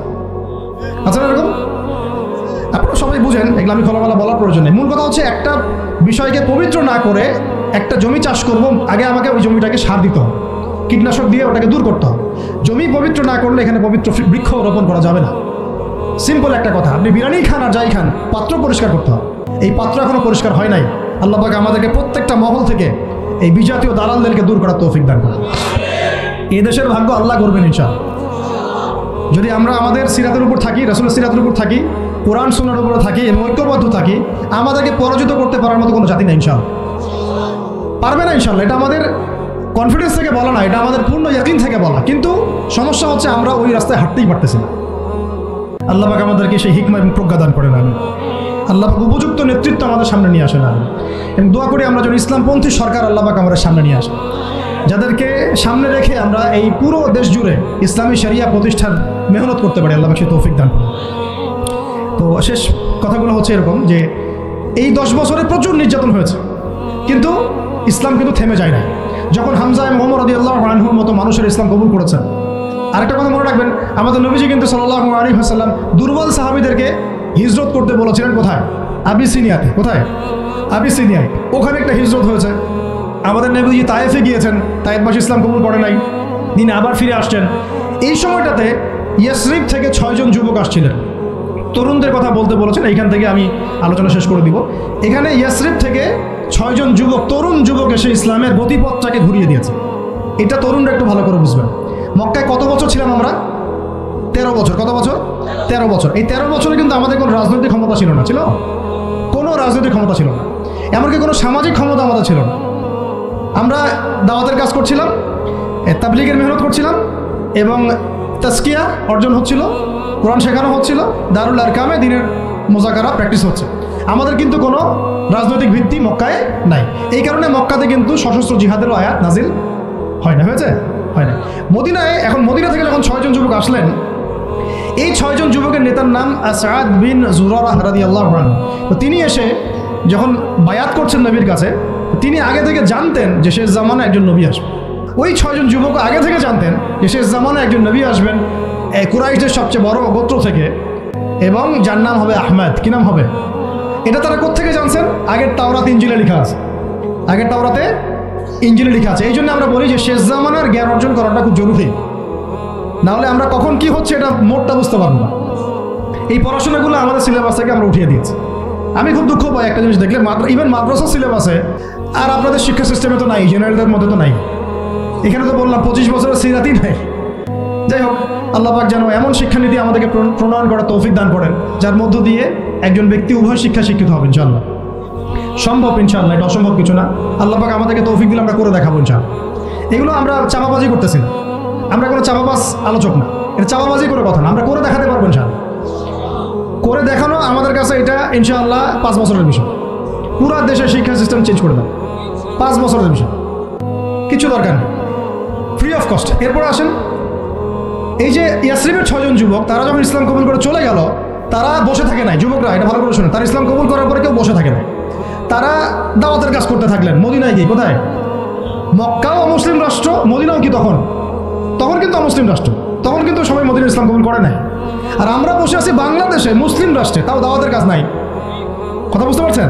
তারা অমুসলিম রাষ্ট্রে নিজের জীবনের ঝুঁকি নিয়ে, তারা তো তখন সবাই কাফের, মুশরিক, তাই না, মূর্তি পূজারী, তাদের মধ্যে দাওয়াতের কাজ করেছে। যেমন ভারত একটা রাষ্ট্র, এটা একেবারে মূর্তি পূজারী রাষ্ট্র, তাই না, গরুর গোবর টোবর খেয়ে বেড়াচ্ছে। এইরকম রাষ্ট্রে তারা দাওয়াতের কাজ করেছেন, তাওহীদের কালিমা লা ইলাহা ইল্লাল্লাহর কথা বলেছে। আর আমাদের এই দেশে কথা বলতেই কলিজা কাঁপে। বিষয়টা বুঝতে পারেন, তারা সাহাবীদের সাথে আমাদের কত পার্থক্য, তাই না? তো তারা ওই মদিনায় এবার দাওয়াতের কাজ করতে থাকলেন। আর দাওয়াতের কাজ করতে করতে পরের বছর 12 জনকে ইসলাম কবুল করালেন। কতজন? এবার 12 জন মিলে আবার আসছেন পরের বছর আকাবার বায়াতে। এই 12 জনকে নবী সাল্লাল্লাহু আলাইহি ওয়াসাল্লাম বায়াত করালেন। বায়াত একটা কিন্তু গুরুত্বপূর্ণ বিষয় ইসলাম। আপনি মুখে মুখে একজনকে ভালোবাসেন, হ্যাঁ অমুক আলেমকে আমি খুব ভালোবাসি, অমুক ওস্তাদকে, অমুক শায়েখকে আমি খুব ভালোবাসি, কিন্তু আপনি তার হাতে বায়াতবদ্ধ না। এই ভালোবাসা একদিন থাকবে, একদিন নাও থাকতে পারে, ঠিক আছে? কিন্তু আপনি যখন কোনো মুহাক্কিক, কোনো আলেমের কাছে, কোনো বুজুর্গের কাছে, আল্লাহর ওলির কাছে বায়াতবদ্ধ থাকবেন, আপনার জীবনটা একটা গুছানো শৃঙ্খলার মধ্যে থাকবে। তার মাশওয়ারা ছাড়া আপনি ডানে বামে তখন উঠতে পারবেন। এটা জরুরি জিনিস ছিল, এটা আমরা স্কিপ করেছি। আর এটাকে অনেক কিছু ক্ষেত্রে কিছু ভণ্ড পীর নিয়েছে আর কি, তখন ওটা বিতর্কিত হয়ে গেছে। কিন্তু এটা কিন্তু একটা গুরুত্বপূর্ণ কাজ ছিল। যেমন আপনি কারো হাতে বায়াতবদ্ধ, তার মানে আপনি তাকে আপনার মুরব্বী মানেন। আপনার কি মানেন? মুরব্বী। এই সিলসিলা চলে আসছে রাসূল সাল্লাল্লাহু আলাইহি ওয়াসাল্লাম থেকে। এখন এই 12 জনকে নবীজি বায়াত করালেন। এই 12 জন একটা রিকোয়েস্ট করলো, ইয়া রাসূলুল্লাহ, আমাদের মদিনা একটা উর্বর জায়গা, আপনি যদি আপনার সাহাবীদের মধ্যে একজন যোগ্য সাহাবীকে পাঠাতেন, তাহলে উনি গিয়ে মদিনায় দাওয়াতের কাজ করতো, তাহলে ইসলাম আরও সম্প্রসারিত হতো। এটা কাদের কথা ছিল? এই 12 জনের। তো এবার নবী সাল্লাল্লাহু আলাইহি ওয়াসাল্লাম সুবহানাল্লাহ আবু বকর রাদিয়াল্লাহু আনহুকে না, উমর রাদিয়াল্লাহু আনহু কেউ না, হামজা রাদিয়াল্লাহু আনহু কেউ না, হ্যাঁ আর কে, আব্দুর রহমান বিন আউফ রাদিয়াল্লাহু আনহু কেউ না, জান্নাতের সুসংবাদ প্রাপ্ত 10 জন সাহাবীর যে লিস্ট আছে এই লিস্টের কোনো সাহাবীকে তিনি পাঠালেন না, বরং তিনি একজন ধনীর দুলাল ছিলেন। ইসলামের জন্য সব বিসর্জন দিয়েছেন, এমনভাবে বিসর্জন দিয়েছেন যে তার গায়ে ফসকা পড়ে গিয়েছিল। উহুদ যুদ্ধের দিন তাকে দাফন করা হয়েছে শাহাদাতের পরে, মানে কাফনের 2 টুকরা কাপড় পর্যন্ত পাওয়া যায় নাই, কিন্তু তিনি ছিলেন মক্কার ধনীর দুলাল, যার পারফিউমের গন্ধ মানে এক রাস্তা দিয়ে হাঁটলে ওই রাস্তা সবাই পেত যে হ্যাঁ এটা ওই ব্যক্তির পারফিউম। তার মতো কাপড় আর কারো ছিল না, এত লাক্সারিয়াস লাইফ লিড করতেন, বাংলাদেশের সবচেয়ে কোটিপতি ছেলের মতো মনে করেন। এইরকম ধনীর একজন দুলাল ইসলাম কবুল করার পর তার অবস্থা এমন হয়েছে যে তাকে এক কাপড়ে দাফন করা হয়েছে, তা উহুদের মাঠে। বিখ্যাত সাহাবী, বিখ্যাত দাঈল আল্লাহ, তার নাম মুসআব বিন উমাইর রাদিয়াল্লাহু আনহু। মুসআব বিন উমাইর নাম মুখস্থ করতে ইনশাআল্লাহ, এগুলো মুখস্থ করা উচিত। বাংলাদেশের মানুষ মানে কি বলবো, যে জয় বাংলা শব্দটা যতবার বলছে সাল্লাল্লাহু আলাইহি ওয়াসাল্লাম ততবার বলে না। এমন একটা জাহালাত। যারা আপনারা ধর্মনিরপেক্ষ রাজনীতি করেন তারা আপনাদের নেতাদের নাম যতবার নেন, রাসূলের নামও ততবার নেন না। আবার আপনারা যারা ধর্মনিরপেক্ষ রাজনীতি করেন আপনারা আপনাদের নেতার নাম যতবার নেন দিনে, আল্লাহ রসুলের নামও ততবার নেন না। তাহলে কিভাবে আপনাদের দ্বারা আমাদের কম সফল হবে? কিভাবে সফল হবে? কিভাবে জাতিকে আপনি সফলতার পথ দেখাবেন? মুসআব বিন উমাইর রাদিয়াল্লাহু আনহুকে নিয়ে আমাদের গল্প থাকা উচিত ছিল বইয়ের মধ্যে, হ্যাঁ থাকা উচিত ছিল না? আলাদা কিতাব না হোক, অন্তত একটা চ্যাপ্টার থাকতে পারতো তাকে নিয়ে। ইসলামের ইতিহাসের প্রথম দায়ী মুসআব বিন উমাইর আছে, ওই লারে লাপ্পা আছে বইয়ের মধ্যে, ভং সং এগুলো আছে, LGBT আর কি বলবো, এগুলো আছে বইয়ের মধ্যে। হ্যাঁ, মেয়ে মন চায় ছেলে হইতে, ছেলে মন চায় মেয়ে হইতে। আরে মানে এগুলোকে কি বলবো, এগুলোকে কানে কপালে খালি পিটানো দরকার। সত্যি আসলে জানেন মায়ের উপর কোনো ওষুধ নাই। আমার তো মন চায় এগুলোকে ঢুকাই আমরা আয়না ঘরে, আমাদের আয়না ঘরে ঢুকাই। এগুলো কি শিক্ষা? একটা ছেলের মন চায় মেয়ে হইতে, ওর মন চায় ছেলে হইতে, আর এইগুলা আমাদের ছেলে মেয়েদের পাঠ্যপুস্তকের মধ্যে ঢুকাই দিল। আর আমরা 90% মুসলিম, কিছুই বললাম না, অনলাইনে লেখালেখি করলাম, দু একটা মানববন্ধন করলাম, খালাস শেষ। তাহলে এখন যদি এই বিপ্লবের পরে পরিবর্তিত বাংলাদেশেও যদি আমাদেরকে এগুলোই দেখতে হয়, তাহলে তো বলবো যে জেলাও সেই কৌতূহল। আর পরিবর্তিত বাংলাদেশের শিক্ষানীতির মধ্যে যদি এগুলোই থাকে, তাহলে তো বলবো জেলাও সেই কৌতূহল। কি পার্থক্য? এগুলো পরিবর্তন করতে হবে। আল্লাহ পাক আমাদের ঊর্ধ্বতন কর্তৃপক্ষকে বোঝার তৌফিক দান করেন। আর যোগ্যদের কথা মূল্যায়ন আপনারা করবেন না, যোগ্যদের কথা মূল্যায়ন করবেন না। রামশ্যাম যদুমধু নিয়ে বসাইছেন সব জায়গায়, কিছুই বুঝে না দেশের রাষ্ট্র অর্থনীতির শিক্ষার, বসে আছে দায়িত্বে। মানে এটা কলেজের ক্যান্টিন নাকি? কলেজের ক্যান্টিন সবাই বসে চা খাইতে বসছে, সেটা এরকম কি? ওলামায়ে কেরামদের মধ্যে মুহাক্কিক ওলামায়ে কেরামদের 2-3জনও নাই। কার সাথে মাশওয়ারা করতেছে? পরামর্শ আলেমদের সাথে মাশওয়ারা নেই, মাঝে মাঝে ডাকে চা খাইতে, এই পর্যন্তই আর কি। এগুলো কি? তার মানে আপনারা ঘুরে ফিরে আগের সেই ওই সেকুলারিজমই প্রতিষ্ঠা করতে চাচ্ছেন, কিন্তু একটু নতুন আঙ্গিকে আর কি। আল্লাহর কসম করে বলতেছি, বাংলাদেশের তাওহীদি জনতা এবার এগুলো সহ্য করবে না। ইনশাআল্লাহ যদি ইসলামপন্থী আমাদের মুরব্বীরা, তুল্লাবরা, আমাদের ইসলামপন্থী জামায়াগুলো যদি মাঠে থাকে, এই কাজ আপনারা করতে পারবেন না। ইনশাআল্লাহ কিচ্ছু লাগতো না যদি হেফাজতে ইসলাম তার যদি রাজনৈতিক দূরদর্শিতায় সবসময় মাঠে থাকতো, প্রত্যেকটা জায়গায় রাজনৈতিক ক্ষেত্রে হেফাজতে ইসলামকে টক্কর দিয়ে কেউ বাংলাদেশের শাসন ক্ষমতায় যেতে পারত। এখন আমাদের মুরব্বীরা এগুলো নিয়ে ফিকির করবেন ইনশাআল্লাহ, আমরা আশা করি। কোনো দিকে চিন্তা করার দরকার নাই। জীবন দেওয়ার জন্য হাজার হাজার লক্ষ লক্ষ তুল্লাব রেডি আছে, লাখ লাখ তুল্লাব রেডি আছে। আপনারা মাঠে যান, মাঠে থাকেন, রাজনীতি করেন। ওয়াজ মাহফিলের প্যান্ডেল বাদ দিয়ে আপনারা এবার রাজনীতির মঞ্চে যান। কারণ আমাদেরকে ইসলামকে রাষ্ট্র ক্ষমতায় নিতে হবেই যদি আমরা অস্তিত্ব টিকে রাখতে চাই। না হলে যদি ওই যে চট করে যারা ঢুকে পড়তে চায় তাদের যদি কেউ কখনো ঢুকে পড়ছে, তাহলে আমাদের কল্যাণ থাকবে না, কিছুই থাকবে না। না থাকবে গাছ, না থাকবে কোনো ফল। এই জিনিসটা আমাদের বোঝা উচিত। আল্লাহ পাক আমাদেরকে বোঝার তৌফিক দান করেন। তা এখান থেকে শেষ হয়ে যাবে ইনশাআল্লাহ। একটু ধৈর্য ধরেন। এই যে 12 জন যুবকের কথা বললাম, তার সাথে দায়ী সাহাবিকে পাঠানো হলো, তার নাম কি? এবার শুনেন, এই সাহাবী রাদিয়াল্লাহু আনহু 1 বছরের মধ্যে, কত বছর? 1 বছর দাওয়াতি কাজ করে তিনি পুরা মদিনার 75টা ফ্যামিলিকে ইসলাম কবুল করেছে। কতটা? এবার তার পরের বছর এই 75টা ফ্যামিলি আল্লাহর নবীর কাছে এসেছে সাল্লাল্লাহু আলাইহি ওয়াসাল্লাম। ইয়া রাসূলুল্লাহ, আমরা ইসলাম কবুল করতে চাই। আমরা জানি মক্কাতে আপনি নির্যাতিত, আপনার সাহাবীরা নিপীড়িত, আপনি আপনার সাহাবীদেরকে নিয়ে আমাদের মদিনা চলে আসুন।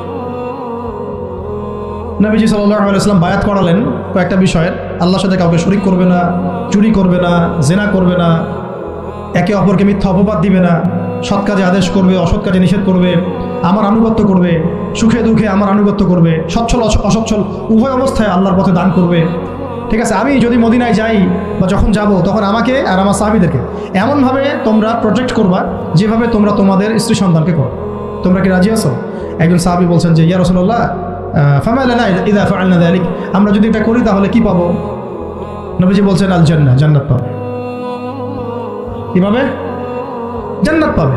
তখন আয়াত নাযিল হয়েছে, ওই যে সূরা তাওবার 111 নম্বর আয়াতটা, ইন্নাল্লাহা আশতারা মিনাল মুমিনিনা আনফুসাহুম বিআন্না লাহুমুল জান্নাহ। ওই যে ওই আয়াতটা, ইকাতিলুনা ফি সাবিলিল্লাহি ফায়াকতুলুনা ওয়া ইউকতালুন। এই যে পুরো আয়াতটা নাযিল হয়েছে কিন্তু এখানে। এখন এবার হিজরত হলো। এবার একটু বুঝেন ভালো করে, মোবাইলটাতে মনোযোগ দিয়েন না। এক কথা বারবার বলতে কিন্তু ভালো লাগে না আমার। এরপর যদি বের হয় এখানে নিয়ে আসবো স্টেজে, আইনা এখান থেকে কোরআন তেলাওয়াত করতে বলবো সবার সামনে। কথা বুঝতে পারছেন?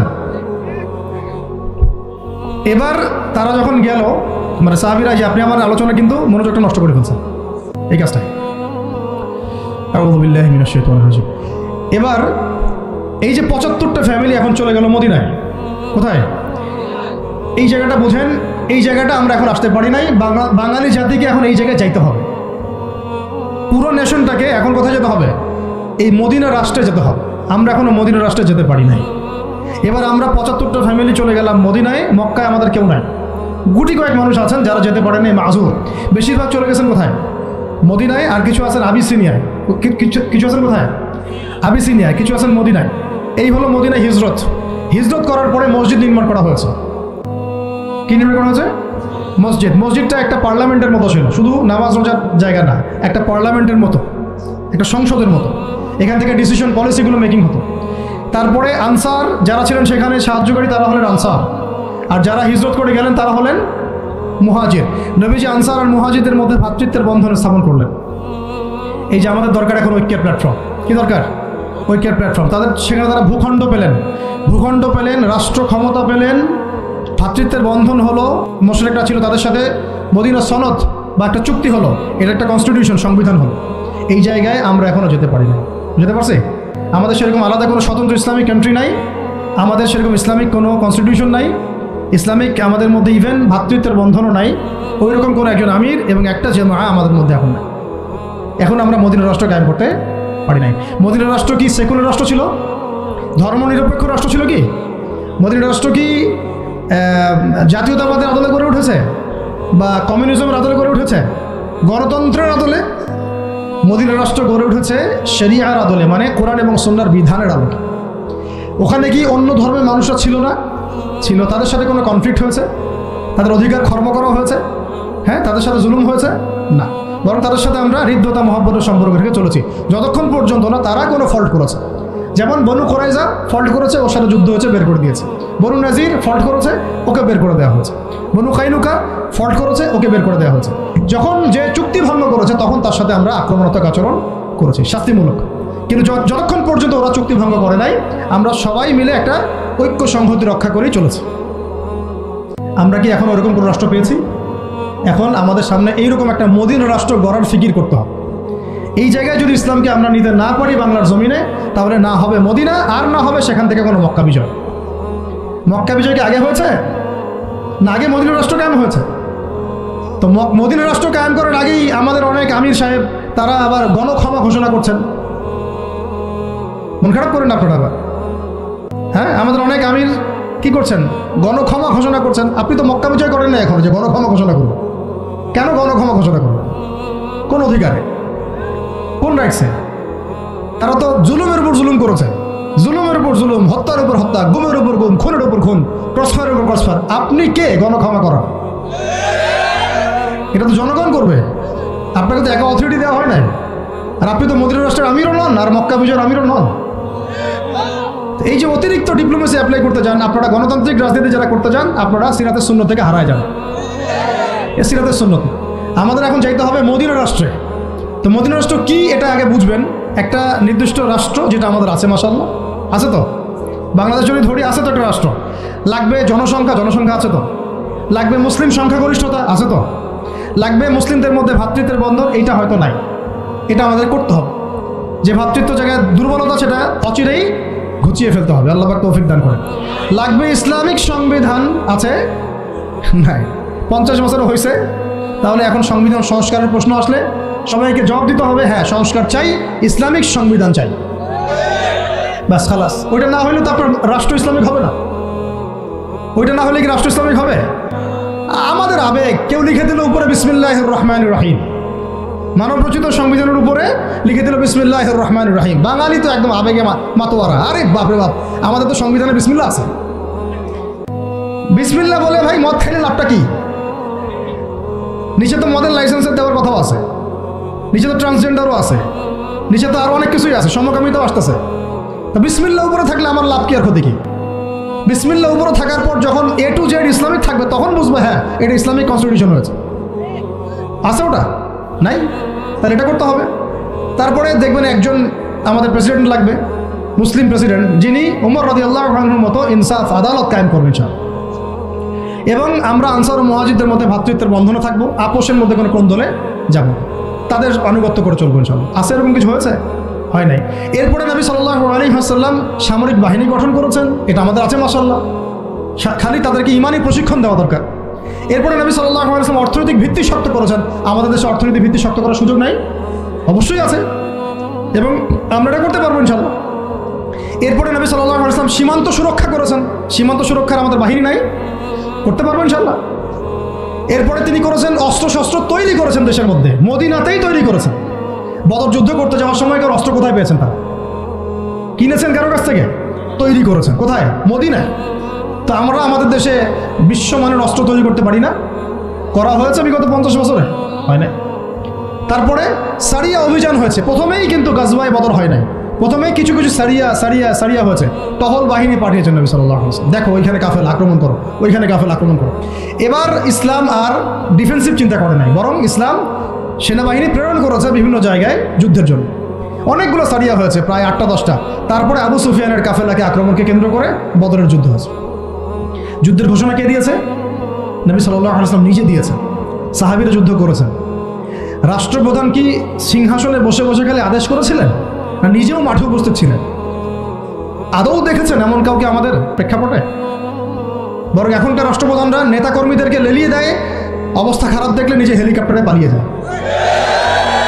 নবী সাল্লাল্লাহু আলাইহি ওয়াসাল্লাম নিজে যুদ্ধের মাঠে গিয়ে যুদ্ধ করেছে, এটা ছিল তার সুন্নাহ। একটা দুইটা, মিনিমাম কয়টা বলেন দেখি? 50-এর বেশি যুদ্ধ তিনি নিজে সশস্ত্র ভূমিকা দিয়ে করেছে, বাকি তো তিনি পাঠিয়েছেন মাশাআল্লাহ সাহাবীদেরকে। ইন টোটাল প্রায় 80-85-এর মতো সারিয়া হয়ে গেছে। যাই হোক, এই মদিনা রাষ্ট্রের আদলে আমরা কিন্তু কোনো রাষ্ট্র এখনো করতে পারি নাই। মদিনা রাষ্ট্র গড়ার পরে আস্তে আস্তে পররাষ্ট্রনীতি হয়েছে, বিভিন্ন গোত্রে গোত্রে দাওয়াত বাড়ানো হয়েছে। এরপরে আস্তে আস্তে মুসলিমদের রাষ্ট্রের আয়তন বাড়তে থাকছে, অর্থনীতি সমৃদ্ধ হতে রয়েছে। পাশাপাশি আমরা ওই হেরাক্লিয়াস, রোম সম্রাট হেরাক্লিয়াস, পারস্য, এইটা ওইটা পুরো বিশ্ব রাজনীতি তখন আমরা কাঁপাই ফেলছি। এক পর্যায়ে হুদাইবিয়ার সন্ধি হয়েছে, এই সন্ধির পরবর্তীতে তাবুক হয়েছে, মোতা হয়েছে, নবীর ইন্তেকাল পরে ইয়ারমুকও হয়েছে। এর মাঝখানে আপনার ওই চুক্তির যে দফাগুলো ছিল হুদাইবিয়ার, ওটা ভঙ্গ করার কারণে মক্কা আক্রমণ করা হয়েছে, মক্কা আমরা বিজয় করেছি। এটা সংক্ষেপে বললাম, ইনশাল্লাহ কোনো একদিন আরও বিস্তারিত কথা হবে। মূল কথা হচ্ছে এই যে মদিনা রাষ্ট্র থেকে মক্কা বিজয় এই পর্যন্ত কিন্তু অনেক ঘটনা ঘটেছে। আবার বুঝেন, মদিনা রাষ্ট্র থেকে মক্কা বিজয় এইটুকুর মধ্যে কিন্তু আরও অনেক ঘটনা ঘটেছে, আরও অনেকগুলো যুদ্ধ হয়েছে, জনসংখ্যা বেড়েছে, দেশের আয়তন বেড়েছে, পররাষ্ট্রনীতি অ্যাপ্লাই করা হয়েছে, হ্যাঁ অর্থনীতি সমৃদ্ধ করা হয়েছে। তারপরে হুদাইবিয়ার কাছাকাছি ওমরা করতে আসার সময় তারা বাধা দিল, আমরা সন্ধিতে গেলাম, তাই না? 10 বছর কেউ কারোর সাথে যুদ্ধ করবো না, তোমার কেউ আসলে আমি ফিরাই দেবো, আমাদের মুসলিমদের কেউ গেলে ফিরাই দিবে না, ঠিক আছে? এরকম কিছু চুক্তি ছিল হুদাইবিয়ার মধ্যে। তো চুক্তির ধারাগুলো ভঙ্গ করেছে কোরাইশরা। কোরাইশরা যখন চুক্তির ধারা ভঙ্গ করেছে, ওই ধারার ভঙ্গকে কেন্দ্র করে মক্কা আক্রমণ করা হয়েছে, মক্কা বিজয় করা হয়েছে। এরপরে মক্কা, মদিনা, তায়েফ, তাবুক সমস্ত এলাকায়, এই পুরো এলাকাটায়, এটাকে আমরা বলি জাজিরাতুল আরব। কি বলি? শুধু মক্কায় না, পুরো মক্কা, মদিনা, হেজাজ, নাজদ, জাজিরাতুল আরব পুরা, ইভেন ইয়েমেনের সীমান্ত পর্যন্ত, বাহরাইনের সীমান্ত পর্যন্ত পুরো জায়গাটায় নবী সাল্লাল্লাহু আলাইহি ওয়াসাল্লাম জীবিত থাকা অবস্থায় কি হচ্ছে? ইসলাম শুধু কি ব্যক্তি জীবনে প্রতিষ্ঠা হয়েছে, রাজনৈতিকভাবে প্রতিষ্ঠা লাভ করেছে। এই হলো সিরাতের সুন্নতের দিন কায়েমের একটা চূড়ান্ত বাস্তবতা, যা আমাদের নবী আমাদেরকে দেখিয়ে গিয়েছেন সাল্লাল্লাহু আলাইহি ওয়াসাল্লাম। এখন কথা হচ্ছে যে মক্কা বিজয় তো অনেক দূরের কথা, ওটা তো অনেক পরের কথা। আমরা কি আমাদের রাষ্ট্রটাকে মদিনার আদলে সাজাতে পেরেছি কিনা? মদিনার আদলে রাষ্ট্রটাকে সাজাতে পেরেছি? এখন আগে সিরাতের আলোকে আমরা এই রাষ্ট্রটাকে মদিনা বানানোর চেষ্টা করি, আল্লাহ পাক তৌফিক দান। তারপরে যখন মদিনা হবে ইনশাআল্লাহ তাআলা, মদিনা হলে পরে দেখবেন এটাকে কেন্দ্র করে আমরা আশেপাশের যে কন্টিনেন্টগুলো আছে এগুলো একদিন জয় করবো ইনশাআল্লাহ। ওরা মানচিত্র পরিবর্তন করতে যাচ্ছে, মানচিত্র পরিবর্তন হবে ইনশাআল্লাহ, তবে ওদের হাতে না, আমাদের হাতে হবে ইনশাআল্লাহ। এটা কিন্তু গাল গল্প না, হাদিসে অনেক ইঙ্গিত আছে, আমি ওই হাদিসগুলো নিয়ে আজকে আলোচনা করতেছি। হাদিসে এরকম অনেক ইঙ্গিতই আছে।